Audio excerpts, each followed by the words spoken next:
Hello, everyone, and welcome to this episode of the Pleiadians podcast. We are so excited to bring this episode to you as we're going to talk all things play.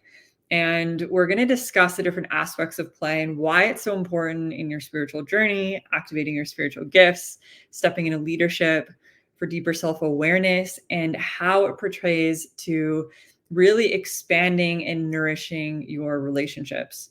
You know, this podcast is literally called P.L.A.Y. It's Play to Rise podcast. And P.L.A.Y is actually an acronym for Pleiadian Light Ascension Yard.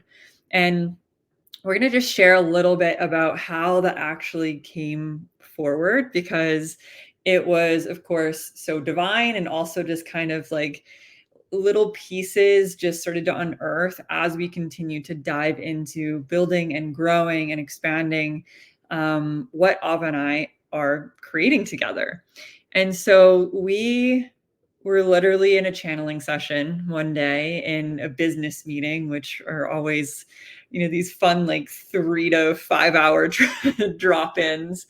And we knew that there was something to do with the frequency of play, but we weren't sure, because at that time we were like, is this just, about activating the inner child? Like it just feels like there's something so much more there. And we're going to dive into some deeper aspects of bringing in science into this and really understanding how play assists in our design, in the makeup of who we are and how we grow and expand. But we were in this meeting and I had written down the word play. And as I had written this word down, because we knew that this was going to be an important piece, my hand went to paper and I wrote Pleiadian Light Ascension Yard underneath play. And we had realized in that moment that play was like coming into the spiritual playground, that we're down here surfing consciousness together. We're playing in consciousness, that we came here to experience life in whatever aspect that looks like, and that we're always technically playing, even if we don't realize that we are. And we've really been in this deep dive to discover that, what does it look like to play in the spiritual playground? What does that look like for an adult to play? Because it's much different than what we would think of, even just activating play within the inner child. And so we're going to deep dive on this today. And Ava, I'm sure there's some more pieces that you would love to share in this as well. Oh, this is just such a sweet story. I mean, you gotta just imagine, it's like late at night. I'm literally on my bed, kicking my husband out of the room because we're on a 5-hour business meeting. And DiYeena, who channels through me, is somehow involved in this, bringing through these important pieces, dropping these bombshells on the importance of play. And she's like, it just gets to be fun. We're asking her all these practical questions, right? Of like, well, are we meant to do a business? Should we do a membership? Should we like do a festival? Like, she's just like, just keep it in play, keep it in the frequency of play. It's all good. And like the more pieces that would drop in, it would just got clearer and clearer and clearer. And it was kind of like putting a puzzle together. It really felt like that at times. We just felt like we could getting more and more of these pieces. And I remember one moment in particular, Shiloh was we were putting some words to paper and trying to get some of these concepts out. And she had mentioned the inner child, and I'm just like, it's just not right.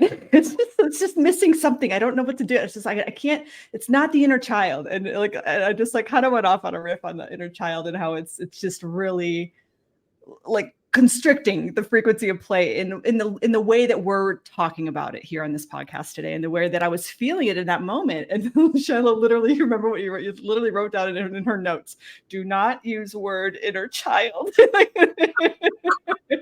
forgot about that. It was just like, it's just been also, yes, it's been this rewriting of even the ways that we think about play, even as adults, and so it's like, we know what play looks like with children. We know what play looks like with adults that haven't lost it, right? Like we can kind of see that happening through creativity and art and different things like that. But we're really going to dive in and really expand this conversation. So you really get the full bandwidth of what this frequency is, because it's more than just an action in your body. It's actually a frequency. And so that's really what we want to dive in here today. So I'm really excited to go right into it. But the more that we actually looked into this, we started getting all these pieces from the channeling. And then we were like, wow, this feels really important. Like P.L.A.Y is like no joke, you know, because P.L.A.Y is really serious. Yeah, all puns aside, but it felt like something so important. And we started actually looking into it a little bit more. And we started realizing, wow, it's not just in these channeled messages that we're realizing that P.L.A.Y is really important. There's actually a lot of science behind it as well. Yeah, absolutely. And I'm going to dive into the science aspects. But before I do, I want to just share, I remember DiYeena saying in that channeled meeting, she had spoke into how P.L.A.Y is the next stage of the evolution of human consciousness. And what she was speaking into and meaning by that was, if you've been on your spiritual journey, you've been walking through the dark night of your soul, and diving into the shadow aspects. And she said that we're coming out of the depths of the underworld and out of those frequencies, and we've been unearthing so much, and we've been walking through the heavy aspects of clearing all of these programs and conditions and everything that's been placed on us. And now we're coming into the lighter frequencies. We're raising the collective consciousness, that frequency collectively and on the planet. And it's actually bringing us into these higher frequencies. And we get to do that through play. And I remember just being elated, because I was like, you mean in this next chapter, we get to play, and it doesn't have to be like this heavy, dark, like time that we've all known very well. And so, I just want to share that aspect, because there's a lot of chaos happening on our planet right now, and it can seem really hectic and dark, and we're all doomed. And really, when we look through it at a higher lens, we can understand we're actually vibrating out of that frequency, because we've already met it. We've already alchemized it. We didn't bypass it. We were there, and now we get to alchemize into higher. And so I want to just really slow that down, because that's such an important piece for everyone to really hear and grasp, and almost really let go of any pieces in the mind that might still be holding them, like, no, is that really possible? Because we're so used to moving through, even within the realms of spirituality and doing our quote unquote spiritual work, right? It's like this, like she was saying, this dark night of the soul pieces where it just feels like, oh, we're gonna do this spiritual thing, and it's gonna be challenging, and but it's growth, and we actually are getting to a place in consciousness where we're choosing, and this is the key word here, free will. We're collectively moving through free will choice to experience a new frequency collectively. Mm-hmm. Okay, so that's what's happening here. And again, we're not bypassing anything. We chose collectively to experience the dark night of the soul and to go through it in a particular way. And that's what we've been doing and going through collectively. Some, we're all having our different version of that. Mm-hmm. And now we're really coming into a completely new frequency where we're collectively choosing a new experience. And that's really exciting. Yeah, absolutely.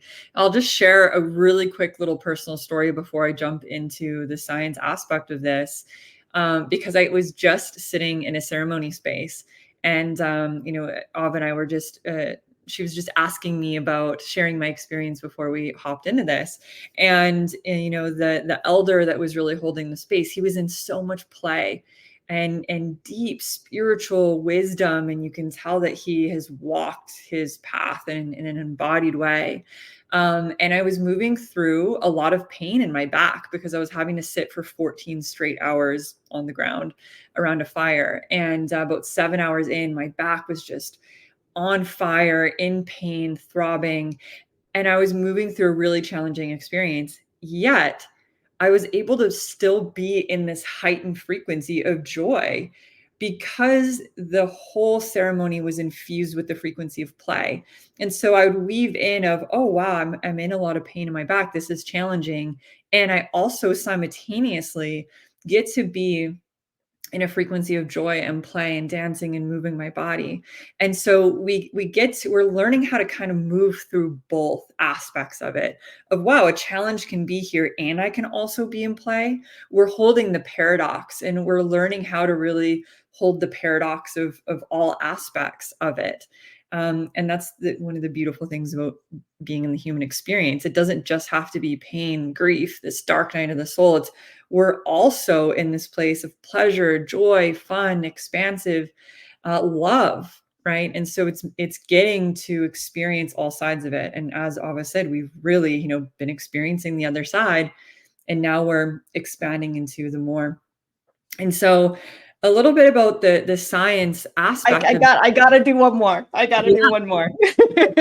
We promise we'll get to the science. We're not going to leave you hanging too much longer, but we just get excited. And that's part of the beauty of doing this with a good friend. It does get to feel like just sitting around a campfire, sharing some stories with you all. And I just felt called to just share, because both that story you just shared with that elder, and you shared a little bit more in detail of how he would literally just go, and like everyone's like in pain and crying and puking and whatever's going on in the environment, and he will crack a joke, and then the whole field is in laughter, right? And so how it's elevating the frequency. And those of you that have experienced, who've been on a pod, who've been listening before, or are been following us for a while, who have tuned into DiYeena, the Pleiadian that channels through, she has this magical way of taking some of the most painful moments in human experience. Like people will bring up really like suicide, dark, like the heaviest things that the human being is able to even process or experience here on this third dimension of reality. And she has this way of being able to weave in and touch and hold these really intense moments of pain. Like there's no bypassing whatsoever. It's really beautifully weaving through all of the pain and the suffering and the heartache and all of the real human experience that goes with having these forms, having these bodies, and being able to not only empathize, but really move through that and bring in this frequency of joy and levity in the same moment. And so it's like you've got tears running down your face. Your heart is breaking open. You're in excruciating pain. Like the body is having its experience, and the soul in the body is choosing to move through the body's pain, the human experience, through the frequency of joy and play and pleasure. And it's almost incomprehensible because it is so paradoxical.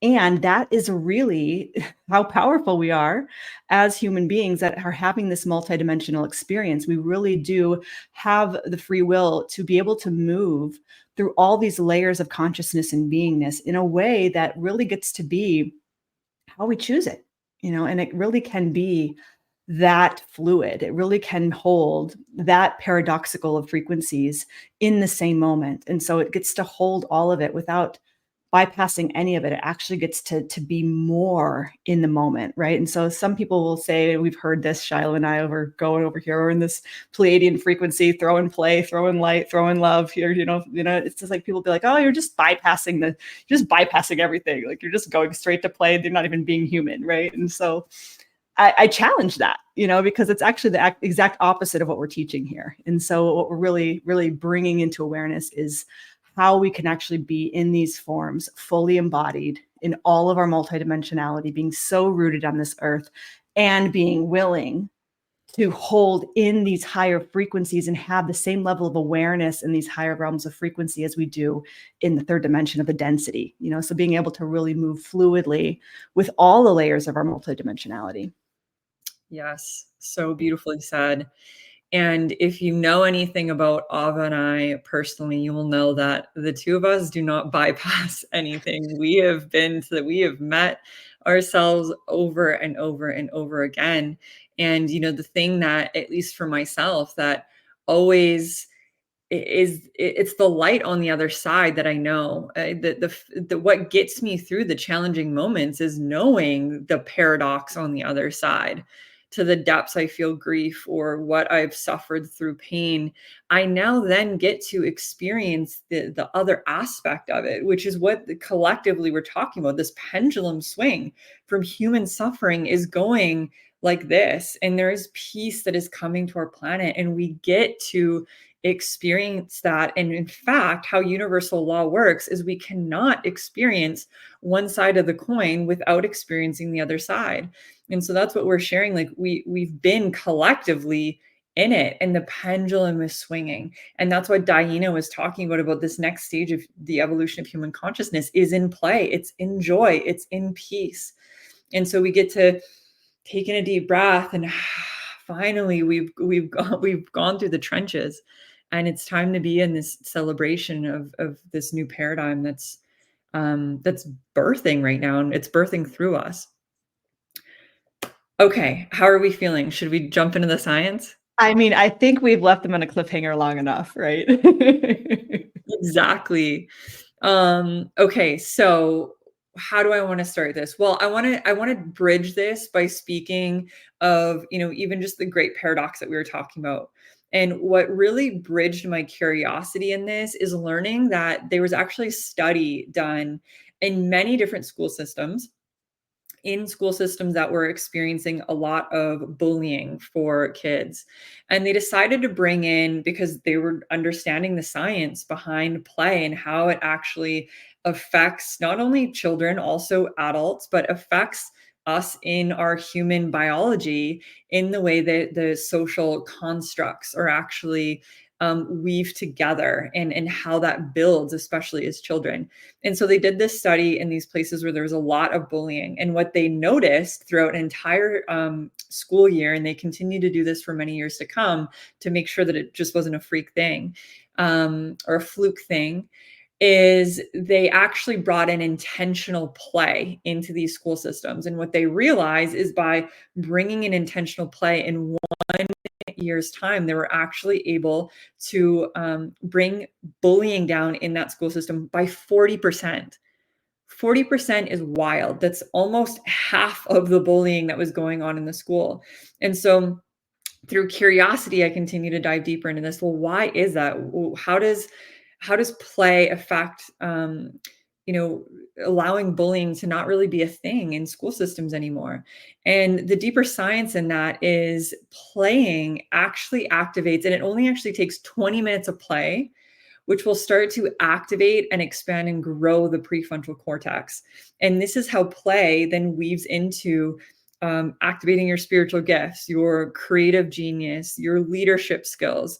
This is how it helps with different relationships, because the prefrontal cortex is the thing that helps with social behavior, impulse control, planning, reasoning, decision making. So if you're thinking of, stepping into leadership, and you want to be someone who's really skilled on thinking on the fly and creating a safe environment to feel for others to feel like, hey, I know that they can lead me, because whatever's coming up, I know they got it, because they can think on the fly. They can be in not only the left brain thinking, logical, right? But the science also states that it not only the frontal cortex fires and starts to expand and grow, but it also activates the right side hemisphere of the brain, which is the creative center, right? And so as you're diving into more creativity, it allows you to expand what's beyond even the logistical, logical thinking. You can actually take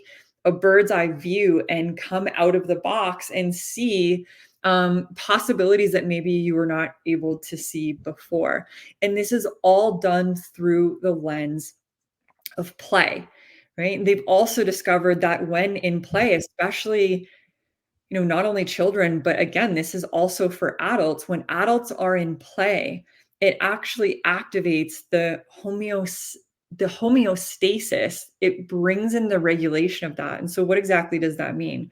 Well, homeostasis is, if you think of the things our body really needs or our being really needs, it's when we withhold or withheld something that's really important for us. Take water, for instance. So coming into homeostasis means that our body actually needs it just as much as something as water. And so if you think of, if you don't drink water all day, right, it actually like creates like a backlog, so that when you do get a glass of water, you're really thirsty and you start to drink even more water than you would have if you'd been drinking water all day. Same with food. If you withhold food, on the other side, when you finally get to a meal, you're really hungry and you would eat more than what you usually would.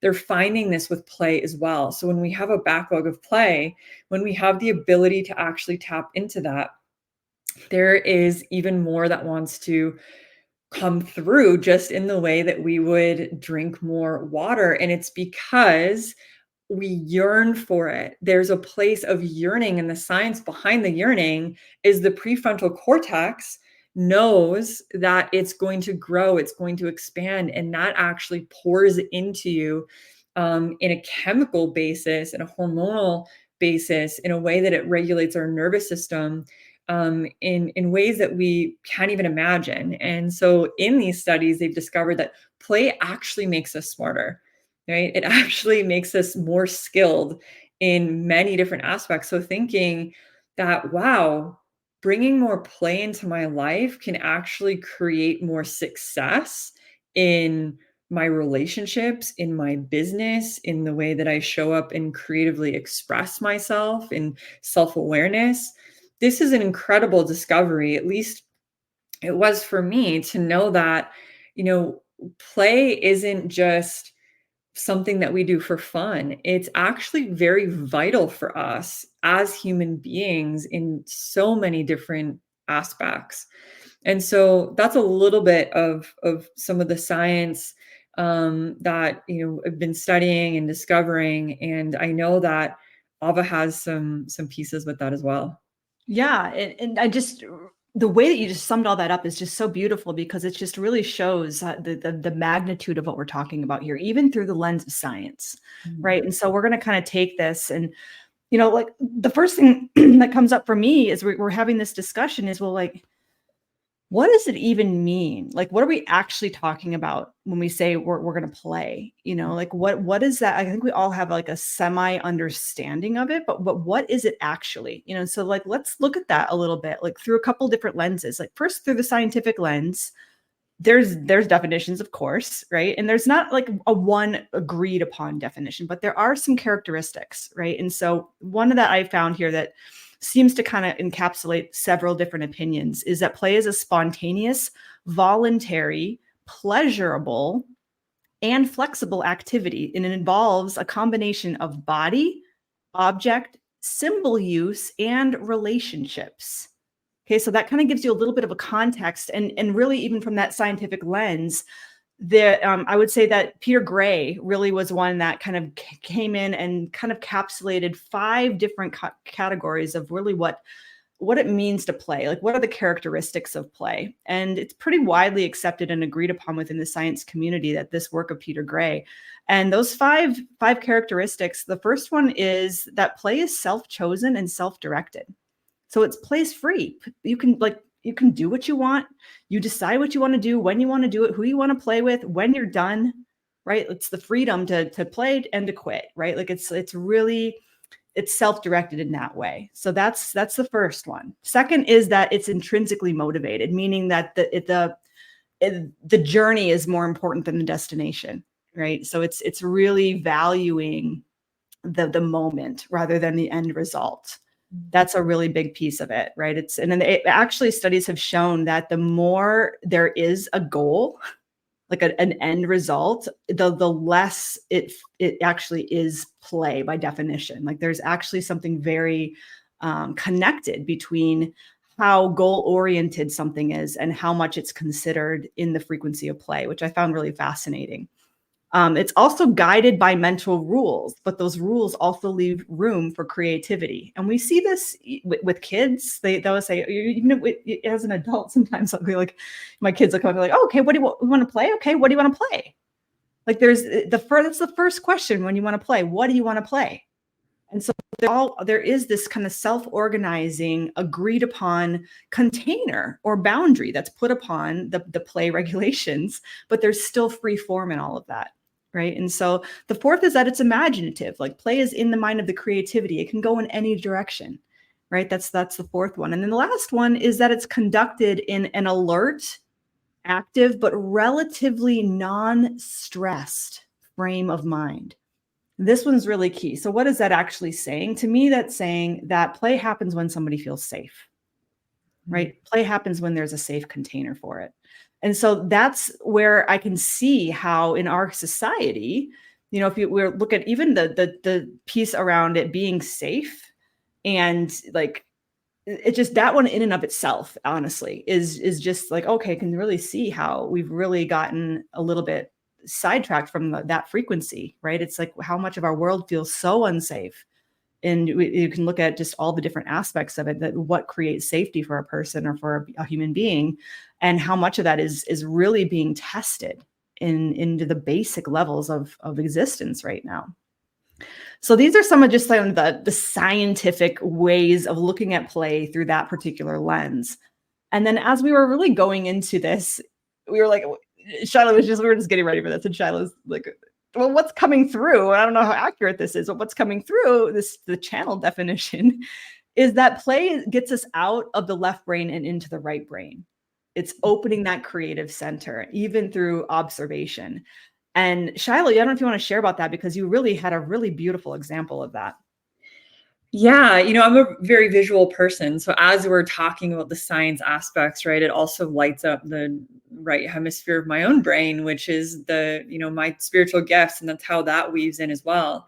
And I had this really beautiful visual of, you know, this old man, and he's sitting with his grandchildren, and he's sitting in a chair because he actually doesn't have the ability to stand up and to move around and actually get on the floor and play with his grandchildren. And just by sitting and observing them in play, it brought joy to his being. He had a little smile, and he didn't actually have to be playing with them at all.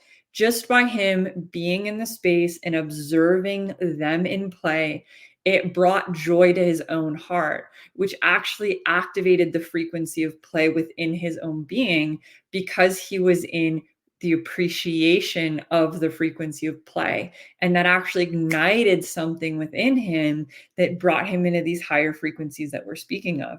And so, you know, it even, you know, makes me think of like when we're watching something, right? When we're watching a movie, we can be in this frequency of joy and play when we're seeing something that ignites that within our own hearts. Or even, you know, I had another example of being out in nature and witnessing like two birds playing, or a couple of animals that are out playing. You know, visual coming through is like squirrels, right? They love to play in the trees. And I don't know how many times I've had so much joy just like watching these squirrels like jump from branch to branch.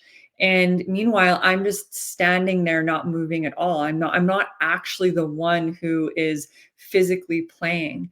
And so we can think of it through so many different ways, and how it activates in the right brain can be a vast number of ways, you know, especially as we become adults. It doesn't have to be in the same way that we played as children. It's like, what lights you up? Like, as we're speaking about this, what is something that's like, I actually really desire to go and experience that. And maybe it's actually just going out and sitting in nature and watching animals, or maybe it's playing music or drawing or writing or singing or dancing. Whatever that means for you, it's going to look so different for everyone. But just understanding that play is actually so vital for us in our growth, in the evolution of human consciousness, through our human journey and through the spiritual lens as well. Absolutely. And as you're saying that, you know, the next thing that it triggered for me, I was, because we were just talking about all of this and we were kind of piecing these things back together. And I was like, well, then because this came through her channel, it was like, oh, it's the left hemisphere moving, it's opening up the right hemisphere of the brain. That's what it is to be in play. And so I was like, is that true? And I was like, well, I don't even know enough about the right hemisphere of the brain to know like what's all included in that. And is that where, like, how is that connected to the bullying story you were just telling? So we're literally going back and researching, and it turns out that the right brain is actually the side that's really connected to social engagement and the emotional creativity and all of these things that are actually directly connected to our social world and to how we relate to other people and how we relate to each other and how we relate to ourselves. It's self-awareness as well, which self-awareness ultimately does form a circuitry with other people and is very deeply connected to relationships. So this right brain energy is really the activator that is really responsible for a lot of these aspects that we've been talking about here. And it really can be rooted back to these neurons and these synapses in the brain on this right hemisphere really being activated and turned on and enlightened and enlivened. And so there's a frequency in this particular area of the brain.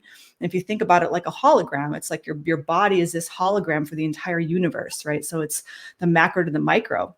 You're thinking about these are the particular spots on the body that are illuminated in this moment of being in the frequency of play, which is the frequency of joy, right? And so that is then reflected and magnetized throughout all of creation. It's being rippled through. And that is the frequency then that is moving through consciousness. And it's through this right hemisphere of the brain. And, I had an experience of really being in this deep place of really kind of tapping into this frequency of play. And what came through for me in that moment, and this is more from the channeled spiritual metaphysical lens, is that play is the essence of your pure soul moving through consciousness in the frequency of joy. Did you catch that? So I'm going to say that again because it's really important. So play is really the essence of your pure soul moving through consciousness. And that's the play that we're talking about here. So you're lighting up literally neurons or synapses in consciousness, which is, you can look at it through the micro lens of what's actually happening in your physical brain. That's actually happening throughout all of creation. And that is actually happening through the frequency of joy. So when you really look at it through that lens, then you can look at, all these different ways that play happens. And then you can really understand how this man sitting on his porch watching his grandchildren play is activating those neurons in the brain. It's activating the frequency of play. It's activating that right hemisphere of the brain. That's activating this essence of his pure soul is igniting in that moment. He's in this place of purity, of just seeing the world through his own pure soul. And he's ignited in the frequency of joy. And so play is really that simple. You can be at an art gallery looking at a beautiful piece of art. You didn't create it all, but you're there admiring it and something's happening. There's activity happening in your brain. There's things that are lighting up in the sacred geometry, the patterning of your brain that is actually activating and rippling out through all of consciousness at all the dimensionalities in all directions. And so it's really amazing when you start to think about how this actually works, both on the physiological, science-based neuron brain level, and how that actually translates into our sacred geometry, multidimensional levels of reality that's actually playing in through this hologram that we are all living. It's pretty fascinating. That's so fascinating. And just as you were sharing that, I pieced some other pieces together, because another statistic that we had that we wanted to share with all of you is that, we were talking about in the beginning, right? We've been going through the dark night of the soul. We've been in the trenches, right? And part of that is we're rewiring the neural pathways, right? We're actually rewiring the synapses. There's new firing and wiring that's happening together. And there's a statistic, there was a study done that it actually takes 400 repetitions to create a new synapse in the brain, unless it's done through the frequency of play. And then it only takes 10 to 20. Think about the difference in that. 400 times opposed to 10 to 20.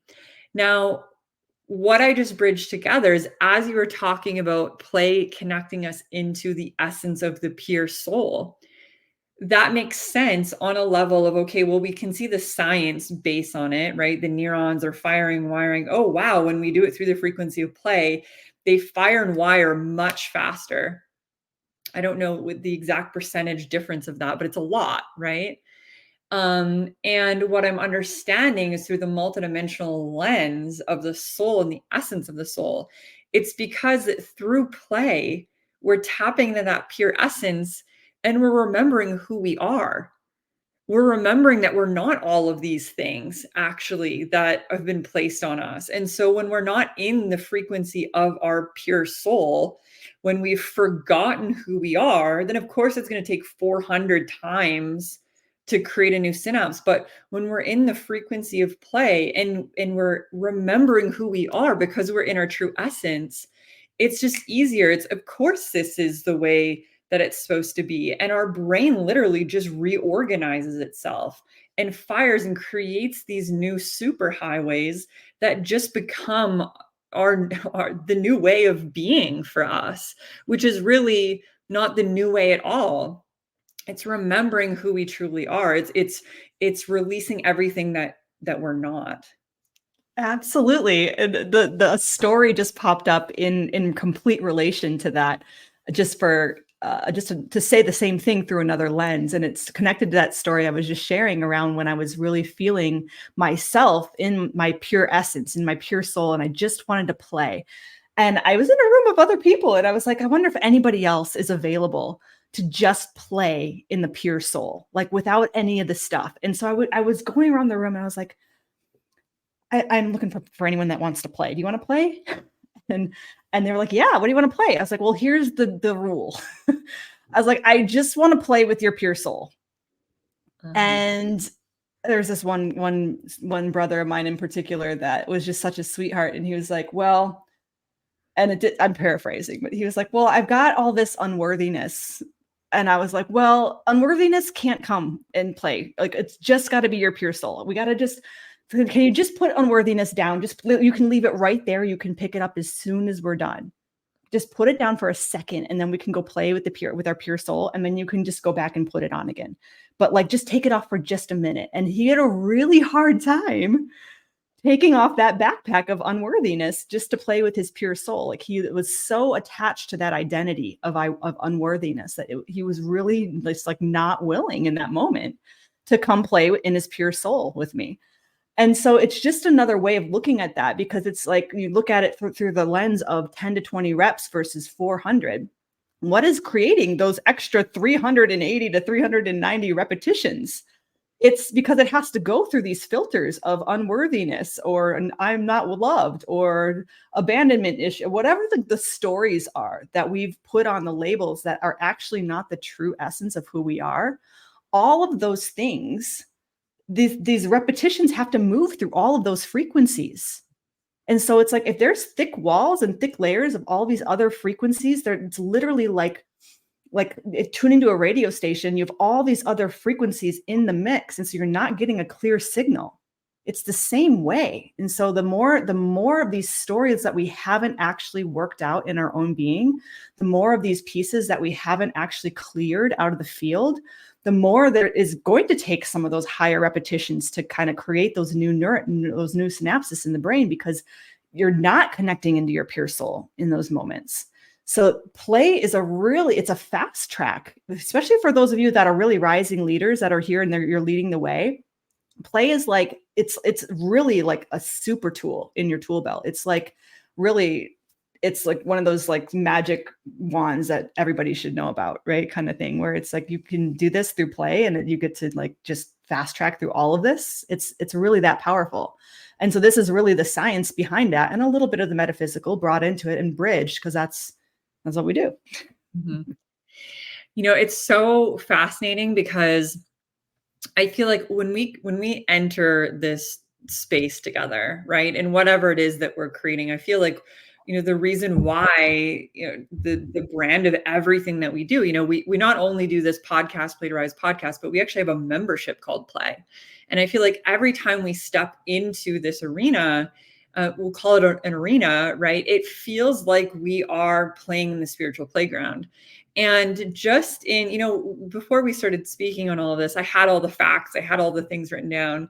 But just as we're sharing and weaving this together, it's just like ding, ding, ding. I can feel the synapses actually reorganizing in my brain, which is why I was like, wow, I just pieced this together, which to me now I'm like, it's so clear why it would be 400 to 10 to 20.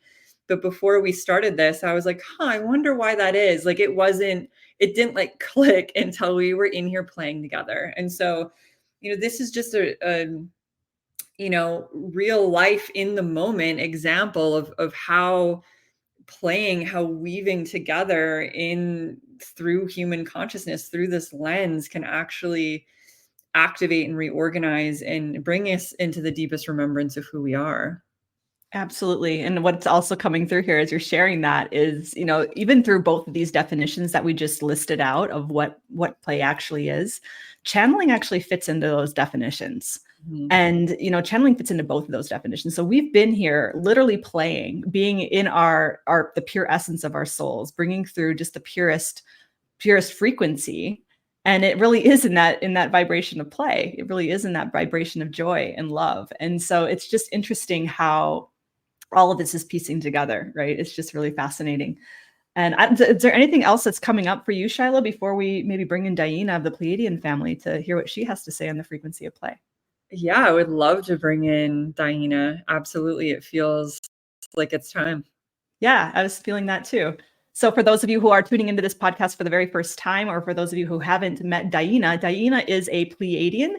And she is actually a being and a consciousness of frequency that channels through me. So I'm a trance channel. And what that means is that I simply take a little bit of a back seat in my body, and I allow that this being to come through and speak through me. And that is a conscious and agreed upon relationship that we have. She's actually my gatekeeper. And I trance channel a few other beings as well, including Magdalene and St. Paul and a few more, Mother Mary. And but she's really the main one, and she's really the most fun, honestly. So she's the one that's going to want to come in here and really share, especially considering that we're talking about specifically the Pleiadian light ascension yard play. And she was really the one to help us really kind of formulate all of this and piece it together. So without further ado, I'm going to go ahead and I will just go ahead and go right out, and we'll put you in touch with DiYeena of the Pleiadian family. Beautiful. Here we go. Greetings, this is DiYeena. You see, other Pleiadian family. Here, you see, to play, you see, because we have been just doing a little eavesdropping, you see, on the conversation, you see, we are right here with you, you see, bringing in all the information as well, you see, so it is almost as if we've been chit-chatting the whole time, you see, because the Ava and the Shiloh, you see, been really getting all the downloads, you see, so we have the easier job here today, except maybe to do a little bit of joking with you all, entertainment, you see, perhaps a little bit more questions or bringing together some of these pieces a little bit, you see, but really we will say job well done to the two girls here, because you really hit it out of the park this time, you see. And we are going to also, you see, for those who are new, maybe do not know, DiYeena here, we always take a sip of the earth, you see. This is a little bit of gift from Ava to DiYeena, you see. We always say thank you to her and drink whatever she brings us, you see, which is a little risky, you see.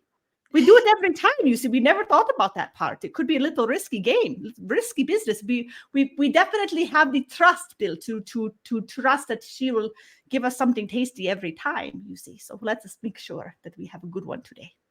Beautiful. I'll take a sip of earth as well. I have some beautiful tea over here. It's a very good habit, you see, for the community listening as well. You see, you can have your own sip of earth, you see, to bring to the podcast, you see, to the little container, you see, make it a little cozy moment for yourself, you see. Really let yourself drop in, let it be a little sweet moment for yourself. A little time out, you see, from the other parts of the world, you see. Get yourself nice and grounded and centered in the Pleiadian frequencies. It's very fun. It's very fun. So for those who are maybe new, we're feeling that there's going to be some new ears on this episode, you see, for you. So we're just wanting to say a few more parts, you see, about that we are really, people are wondering, who are the Pleiadians, you see? We are really the hilarious beings, you see, that really like to play on the frequencies where you could say we all have heard of the star system. We hope you all heard of us, you see. The star system of the Pleiades, you see. Well, beings come from that frequency, you see. So some in the lower densities that can be on the actual physical, what you call the planets, you see, around frequency about 6th dimension or so, you see. But we are really working with the dimension of 13 here, you see, as we come through in the communication. You see, so we'll just share a little bit about that, you see. So it's the frequency of living ma, you see, living ma, which is spiral of knowledge, you see. So it contains a frequency here that is also connected to the frequency of 13, connected to the cycle of life, you see, connected to the cycle of reunion, of birth and death and rebirth, and all of the pieces, you see. It's consisting of the whole cycle, you see, consisting of all creation, you see. So all exists within that, you see, but not all beings get to come and say hello, you see. So very specific ones, you see, very specific. So we're really in a different frequency than just, and we do not just let anyone come through, you see. So it's very, very special, very, very special. So we like to say that we like to come and make the jokes, you see, at least DiYeena, because that is really like the crazy grandmother, you see, who just cannot keep her mouth shut, you see, because she's just too old to care anymore. This is really the frequency DiYeena here, you see. We're just not caring so much, you see, in that particular way, because we care so much that we get to just bring the love, but we get to do it so much in the lightness and the levity of a little bit of joking around, you see, because it is really that lovely. It is really that lovely. So the Pleiadians here have been with your planet for a long time. Long time, oftentimes bringing in the influence, the energetic support frequency to those on your planet over the cycles of time who've had more of the influence, you see, in the positive sense, you see, on your planet, you see. So the ones that we could say, like Jesus, for example, you see, we don't want to ruffle any too many feathers. We are really in a good frequency here with the play. Would maybe be getting too off topic. You see, we're going to have some twitching the channel, what you call switching the channel. You see, but no, it is really many like that. And just to say that name, but many. You see, and not to say that they are all Pleiadians or anything like that, but that they're influence that we are here supporting to really make sure that the balance is staying on your planet, making sure that there is still a balance, you see, because as you know, there are both the dark and the light forces on your planet, you see. So the Pleiadians are here to help hold the balance, make sure that the light and the love is not getting a little bit overridden, you see, at times, you see. And really here in this particular moment, you see, because your planet's going through a similar process as the Pleiadians have gone through, you see, with their own ascension process. You see, so your Earth itself, the energetics are also shifting. And so all the beings that are connected to that, this is the humans, you see, in case you forgot, because you're too busy on your phone, you see, you are connected to the Earth, you see. All of you like that, you see, are also shifting in frequency.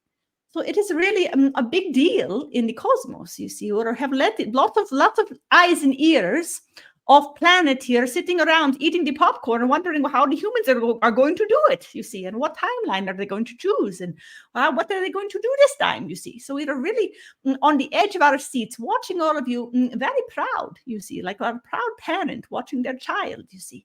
I like that, you see, giving the love and the support, letting you know that you are really doing a great job here in the human form, and knowing that love always wins, you see. This is also the frequency that we bring forth, is a reminder that love is always winning, you see, even in the moments when it feels like it is not, you see.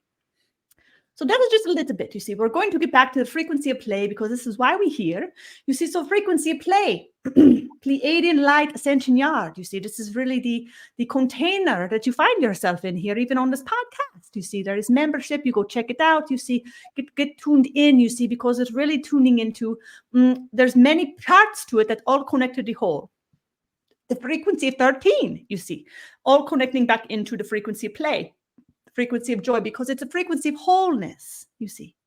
So this is really important. So the frequency of joy, frequency of play resides the high frequency. You could even say 13th dimension, you see. So what it's bringing in here is all of these layers of frequency that are connected into your pure soul.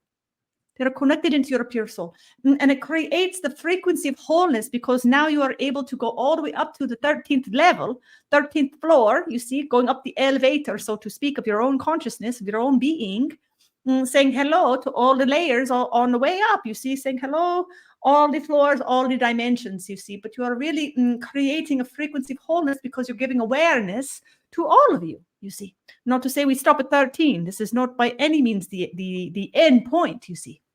But it is a very important container, we will say. So there is always more because you are infinite in your multidimensionality in both directions, you see. In all directions, really, because you can always go another little shift, and all of a sudden you have an infinite more to deal with, you see. But it just goes on and on and on, you see. But really, the 13 is really this special little pocket within the formation of your Earth frequency. You see that it is created in. You see, so it is really important for you to be in honor and in right relationship and right balance with those frequencies of the 13. You see. So this membership taps you back into that, you see. It gives you a little bit month by month, moon by moon cycle, you see, on the 13, you see. And all the different frequencies that are going to help to create that frequency of wholeness within yourself. Isn't that fascinating? It's so fascinating. And the frequency of 13, I mean, we do a whole podcast episode on the frequency of 13. And so that's another one that you're going to, if you like and resonate with what we're sharing on this, you don't have to do anything, but I really invite you into checking that out because it blew our minds, and we just feel like that information is really important for the collective right now, which is why we've created the membership to really bring us back into the rhythm of 13 and to activate these dormant parts of our humanness and how we're evolving into the true essence of our being in so many ways. And play is such a foundational frequency of that as well. And, DiYeena, I'm just like piecing this part together as well, just as you're sharing, it's my understanding that we're, here as we're evolving through human consciousness, we're starting to evolve into these higher dimensional fields where the Pleiadians have once been. It's almost like as we're evolving, the whole universe is continuing to evolve. And it's my understanding that we're starting to evolve into the Pleiadian frequency, which, just being in your energy, I say this all of the time, I have a hard time not having a smile on my face. It's like there's an energetic shift when you come into the field because of the Pleiadian frequency. Has so much love, it has so much joy, and there's just this essence of play that cannot be denied. And is that why play is an important aspect for us right now? Because it's evolving us into this higher aspect of who we are. Well, that's very, very insightful, you would say, you see. And it is almost like the laying of the pathway. You see, the Pleiadians have walked this path before. You're correct. So it's a path of consciousness, you see, of playing consciousness, you see, that the Pleiadians have been through, you see. So it's almost like, like we were saying, you see, like our children, you see, watching our children grow. It's like that. And the power, you see, is really the activation of remembrance into more of yourself, you see. So the play frequency is a frequency that is in your form. It is in all of creation. It is part of the original blueprint of the human being, you see.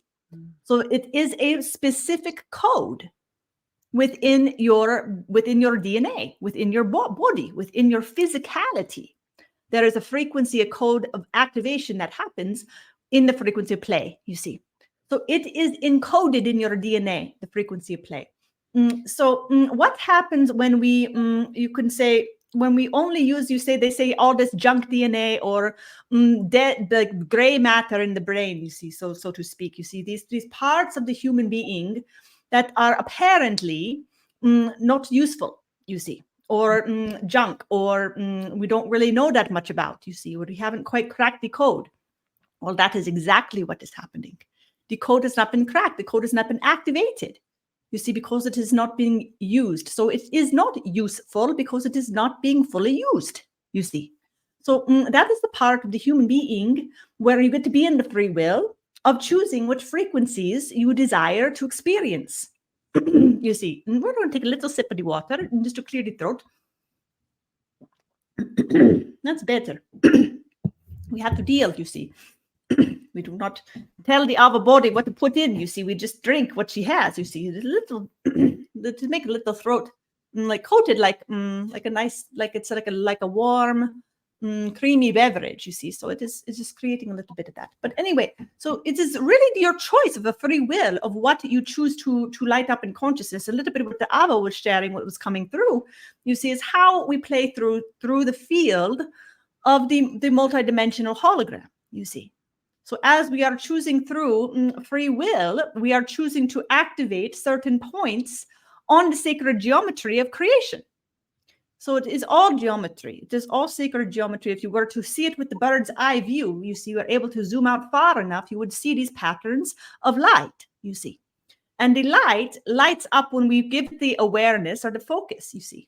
So that is really all it takes is that shift in consciousness of the awareness. This is why when you say you have the observer, having the right brain lit up simply from observing the frequencies of play in others, or a creation that has been done through the frequency of play, such as artwork, you see, it is still lighting up that part of creation. It is still lighting up that aspect of the sacred geometry of creation. You see, so it is really, that is the free will happening. You see, and it is really activating that part of the DNA, that part of the code of creation that is in the human being. You see, that is actually a very high frequency. It's a very high frequency, you see. So we are used to playing in some of these lower, more dense frequencies, you see. And you have a world that likes to keep you there in the fear, in the depression, you see. We forgot to name the quote, you see. There is a good quote you were going to say about about depression being the opposite of play, you see. You remember this part, my Shiloh? Yes, let me just find it here. I have it written down somewhere. It's okay. We don't need to put you on the spot, but this is really the point: is that it is not that the play is the work is the opposite of it. The play, so to speak. It is that it is depression that is the opposite of play. And why is this so? You see, because play is really a frequency. It's a frequency within consciousness. You see, so as is depression. You see, as is fear, you see. So we are used to playing in these other frequencies. You have a lot of it in your world of fear and depression and anxiety and worry and on and on and on. And these are all very dense frequencies encoded in the form, you see. The higher you go with the frequency, you see, it's activating different dimensionalities of your consciousness, you see. And it's rippling out in the consciousness, and it's affecting the entirety of the cosmos, of the entirety of creation itself. So what does that mean in practicality? Well, you have to remember the interconnectedness of all of everything when you play in this world, because when you are activating the frequency of play within your own coded DNA, within your own code of creation, within your own form, what that is doing then, you're activating that code. You could say it's lighting up certain parts of your brain, you see, in the physicality. But then what is happening, because even that is not so physical, we know this to be true, right? So it is really simply a certain mirror of dimensionality that is then mirrored out infinitely in all directions within that particular point of creation, that particular part of the geometry. It is lighting up that sacred geometry for all humans and for all beings in creation. It is lighting up the remembrance, consciously, subconsciously, of the frequency of coded DNA, you see. And this is true for all the codes, you see. This is why it's important, and how we are so powerful as individuals, quoting individuals, you see, as the fractals of consciousness, how we interplay with the whole, you see.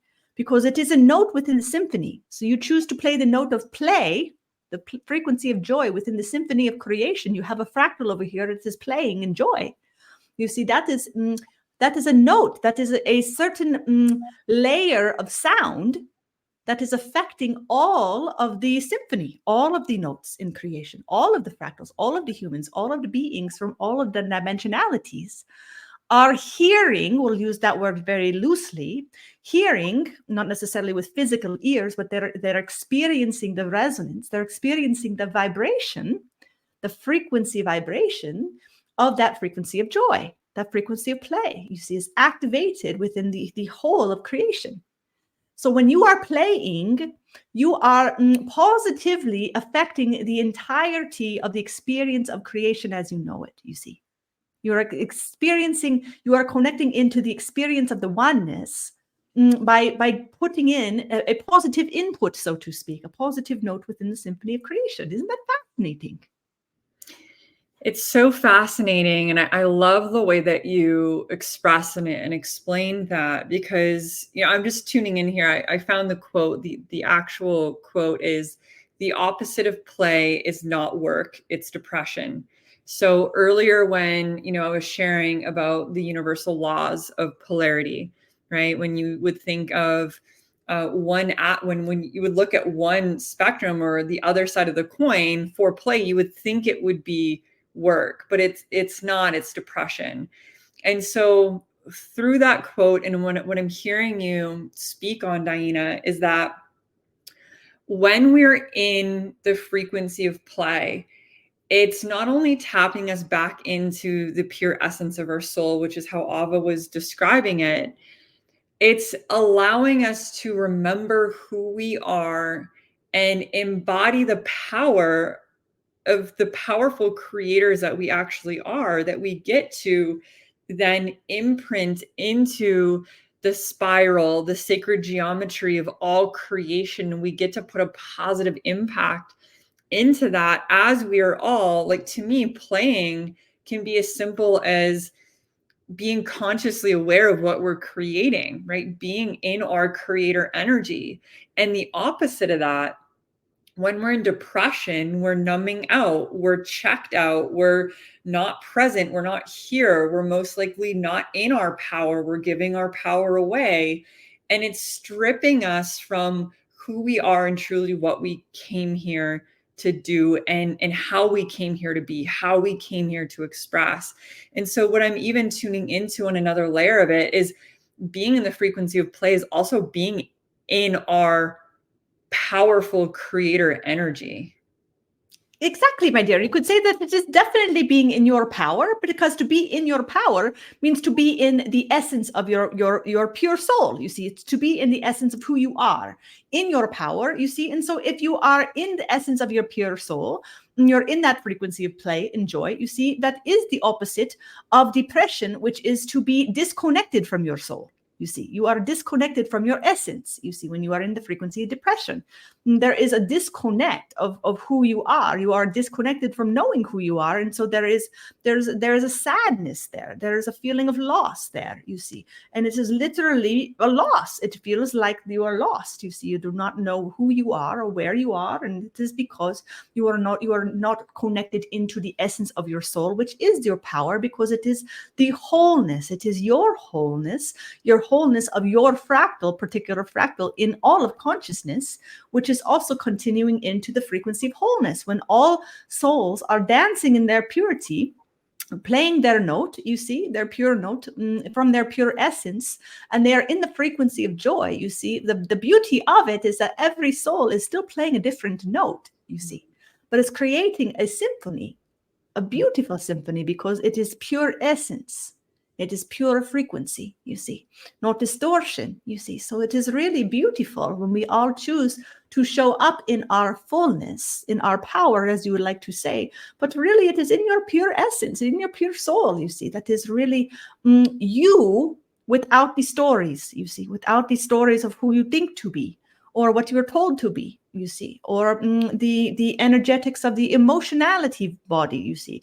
And it is to say that we are all of it, you see, but there is also, you could say, you are all of it in the sense that all of consciousness and creation exists, and all of consciousness and creation comes out of the 0 point and out of the infinite nothing, you see. That is also consciousness, you see. You are all of that, you see. You can name that in that way. And in that sense, you can say, oh, I am this emotion, or I am this thought, because in one broad stroke sense, you can say, you see, but then you are not talking on the level of individuality. You are not talking at the level of soul. You are not talking at the level of fractal or essence that we are talking about here. You are not talking on the level of the ego, you see, so to speak. So what we are saying then is that if all the egos, and we are saying that in a positive way, like all the fractals, all the souls come in their wholeness of the purity knowing what makes them work tick in a particular way. You see, what is their unique soul print? What is their unique sound? You see, the essence, you see, the essence contains a beautiful note, a beautiful blueprint that is uniquely stamped differently than every other fractal in creation, you see. And so that is what we get to play with then, is when we all show up in that unique blueprint fully, not trying to be another, you see, not trying to show up what we would say half-assed, you see, or trying to copycat, you see, or anything like that. You have a thumbprint, you see, that is only yours, you see. And that is true for all the fractals, you see. It's very unique, you see. So it is your job then to really not be fearful, to really be in the fullness of your fractal, to not be in to be the fullness of your essence, you see. And when you are so brave to be in the purity, you feel the safety to be in the purity, and you feel the freeness to be in that purity, you see, then we get to play in consciousness together. And that is really the essence of this container, play to rise. We are rising in consciousness through the frequency of not only play, you see, but it is one of the frequencies, you see, the Pleiadian frequency here. We are playing through consciousness, and we can play wherever we choose. That is the free will part. We get to play in consciousness. So you can choose to play in some of the denser frequencies, you see, that we were just naming. You can choose to play in some of the higher frequencies, you see, we've also named. You see, you can play wherever you would like to play. And we get to play together, you see. We get to play seemingly alone if we choose, you see. We get to play seemingly together if we choose. We get to have all these different experiences. But the secret ingredient is really being in your fullness of your individual fractal, your individuality, the wholeness of you, you see, in all of it. And it requires your activation of this particular code of play within your own form. So it is important then that you figure out the ways that you like to play, you see. And again, this can look very different for many people. For some of you, it does look like maybe a similar action or thing that maybe you did in your childhood, and that feels still very good for you. For others, it looks more creative, like maybe painting or running or dancing or playing or however you're doing it in that particular way. For others of you, it is in the observation of the play, you see. So it is going to the art museums. It is observing the nature, you see. It is going for the fishing or something like this, you see. Or it is simply just watching a beautiful play on the live playing, you see. So something like this, you see. Everyone has a different way, but what is happening is the same. It is the same activation of light, lighting up the sacred geometrical patterning in consciousness. You see, you could say it's activating certain hemispheres and certain neurons and synapses and all these things. This is also true. But that is a geometrical pattern, layered geometrical patternings to create the density, to make it appear like there is form. You see that there is actual physicality. It is simply layered geometrical patterning, you see. So when you were to delayer it a little bit, pull it apart, you just see pattern after pattern after beautiful pattern, you see, lighting up. So this consciousness lighting up, you see, in this particular way. So it is important that all fractals are lighting up this particular part of their own being and consciousness to activate the frequency of wholeness within the individuality of their own fractal, so that they are able to be in their pure soul essence, you see, fully, you see. So it is encapsulating the wholeness frequency of your soul. And as you are coming into that wholeness and you're expressing that wholeness, that is what allows us to really play through consciousness in a way that is really we will say a little more fun, you see, personally. Some may argue that point, but we can say that they can have that way too, in that both are true, you see. Some may see more fun the other way, and that is because their soul is doing a different dance, you see. But from the Pleiadian perspective, we will say it is more fun. Yeah, so it's really about being in our authentic expression in whatever way that looks like. And every time that we are in our authentic expression, we are lighting up the different aspects of the hologram. Like we're here playing our part in it. And in order to play our part, we're really being asked or invited into being in our highest and most authentic expression. Precisely. The authenticity word is a good one, you see, because it is a buzzword, first of all, you see, it's good buzzword, you see. But it is also really tapping into exactly what we're talking about here of the authenticity is really what you could say is the pure soul essence, you see. Very similar in the frequency. Yes. Yeah, I wanted to say it in that way just to share that with the community so we could bridge that for them to really make sense of that. You know, another interesting aspect is I was watching a documentary about a month ago, and it was on Blue Zones, and they were interviewing this small village in Japan, and most of the average age length in this small village was like 110 years old. For how long people lived. It was one of the oldest, or one of the places where people really thrived into old age, where they lived the longest. And in the interview, they went and interviewed a lot of these people, and a big part of what they continued to say, or the one overlapping thing that was said the most, was that they never lost the frequency of play, that they continued to play even into being 100 years old. And they believed every time the person interviewing them asked, like, what is the secret? And, you know, there's many secrets to, you know, clean water and food without chemicals and toxins, and you know, really clean organic food coming from clean organic soil. And another aspect was play. And a big part of that was community and playing in community, that they made sure that they were creating these community events and coming together and playing together, which is also why, you know, Ava and DiYeena being a part of the Play membership as well, is creating this community space, creating a place where we can come together, we can play in consciousness together. And, you know, when I'm tuning into that and I'm like, okay, well, why is that? Like, what is that spark? And what I'm tuning into is that what it feels like is by being in our pure essence actually brings us into tapping into more of our life force. Because what I heard you say was, when we're in the true essence, we're no longer in the distortion. And so when we're not in the distortion and we're in our pure essence, I got a visual of our physical bodies lighting up, being filled with light, being filled with vitality, and that vitality tapping us directly into source, which taps us directly into our life force, which then would allow us, our physical cells, to thrive and prosper longer than if we were not in that frequency. You're precisely right. This is exactly right, my dear. And we will just expound upon the one point that you made when you were talking about that group, you see, was the part in community, you see, and bringing together, being in community and having, well, why is that important? You see, we all are, with so many of the human beings right now on the planet, especially in the more developed places, are starting to realize the importance of coming back to communities, you see, to really thrive, you see. This is really starting to become a big movement here on your planet, you see. And more are asking, where are my people? Where is my tribe? You see, I'd like to be in community.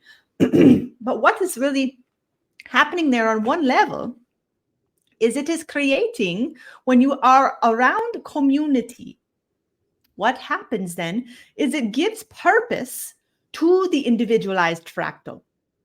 You see, what is the point if we have a whole fractal floating around in the cosmos, just shining a big note, you see, being all whole and whatever? You see, it doesn't have any big meaning necessarily. We give it the meaning by surrounding ourselves with other fractals and souls that we get to play through consciousness, we get to interact with, you see, and that provides meaning. That gives purpose, you see, because then all of a sudden this fractal and this fractal get to dance together, weave together a story. You see, so we weave the stories together through the fractals, through being whole fractals of experience, you see. And then we get to decide what kind of story we'd like to create. This is playing. This is playing in consciousness, you see. We're doing it all the time, you see, but it is really the other fractals, or what you would call the souls, or the people, the human beings, whatever you want to call it.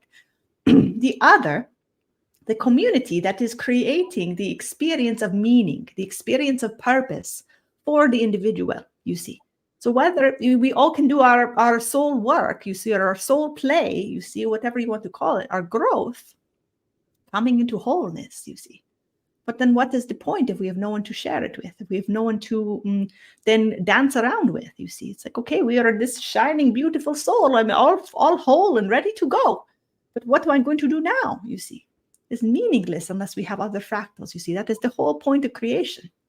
You see, this is the ability for the one to dance among many, you see, and have the experience of the many, you see, and have all the different ways to be able to play. It's very, very important. And you are exactly right in how you frame that, of it really creating this vitality within the physicality of the form, because the physicality is really the final stop, so to speak, in the experience of the multidimensionality in the light body. So if it's all working optimally on the higher dimensions, well, then the physicality is so beautiful. It is so beautiful. You see, it's a very, very balanced fractal, you see. So it creates this sense of really embodying the power that you're talking about, the vitality, the life force, the energy is in balance, is in harmony, is in union, you see. So it's very, very good. It's very, very good. Beautiful. I love that aspect of it. And just, what I was getting visually as you're speaking into that is, the whole reason why oneness wanted to expand into fractals in the first place was to experience itself through all of these different individual lenses. And also, another piece that came in around community being really important was that as we've been fragmented into these fractals and we've forgotten and we've been in the story that we're alone and we're separate from one another, and when we come back in a community and we have that mirror of the union, it reminds us that we are not separate from one another. And it reminds us of the true essence of who we are, which at the core of us is unity, it's oneness, it's love. And so it brings in the deepest remembrance of, oh, wow, we're not actually doing this on our own. We are interconnected and we are all one in experiencing these individual fractals together. Precisely, my dear. It gives you the experience of awe. It allows you to be in awe of creation, of your own divine miraculousness, really, you see. So it's very special, you see. It's very, very special. So all of this is very, very important, you see. So it's coming back into the recognition that you are a playful being by nature, you see. And so some have very forgotten this part. So it is important to remind all the souls that are listening here, you see, that you are a playful being, you see. Maybe it's framed a little differently than it used to be for you, you see, but it is really true. So finding the ways that really light you up, and that is literal. They say, well, how do you play? Well, what lights you up? What turns you on? This is really, these are less metaphorical than we realize, you see. They are very literal. You are literally lighting up your light body, bringing in wholeness through the light that is coming into the form, through what is turning you on, you see, what is inspiring you into that creative life force energy, you see. So it is really powerful. You are coming into that power of your creative force because you are a creative being. You are creator itself, you see, and you have the potentiality. You are creating everything in every moment, you see. So it's coming into conscious relationship with your power as creator, you see. So we talk about how this play is really playful and all these things, but it's really the essence is really activating your powerful creative potentiality, which you can then weave into your manifestation techniques and all of these things like this that you like to talk about in your spiritual circles and whatnot, you see. We know about all these things, you see, too, you see. But you have an understanding here how this all weaves together. You see how it all weaves very good. Yes. And, it's so interesting, DiYeena, because in some of the documentaries that I was watching, what it spoke into was all life on Earth plays, and that humans are the only life on our planet that actually in adulthood can forget how to play. But when we look at the animal kingdom, not only mammals, but insects, even reptiles and fish what they've noticed through observation is they all play from, you know, the time that they're babies to the time that they're in full adulthood. They actually never stop playing. And so we can look to nature, we can look to the animal kingdom to remind us that even as we get older, even as we become adults, you know, I think that so many people feel like, oh, playing is just for children, but it's actually the truest essence of who we are, because it taps us back into our essence. It taps us back into our life force. And, you know, that's why we're here really sharing this information and bringing this to the collective at this time. And so I hope this lands for all of you. And I just hope that you take something from this and it not be in the analytical information. You know, the information is great, but really tuning into how has this made you feel? What has this sparked within you? That flame, that sacred flame that is within you, has that allowed it to ignite a little more? Or is there some curiosity to how to ignite that flame within you? And so really just inviting you all into deeper self-discovery of what does play mean to you and how can you start to infuse that into your day-to-day life.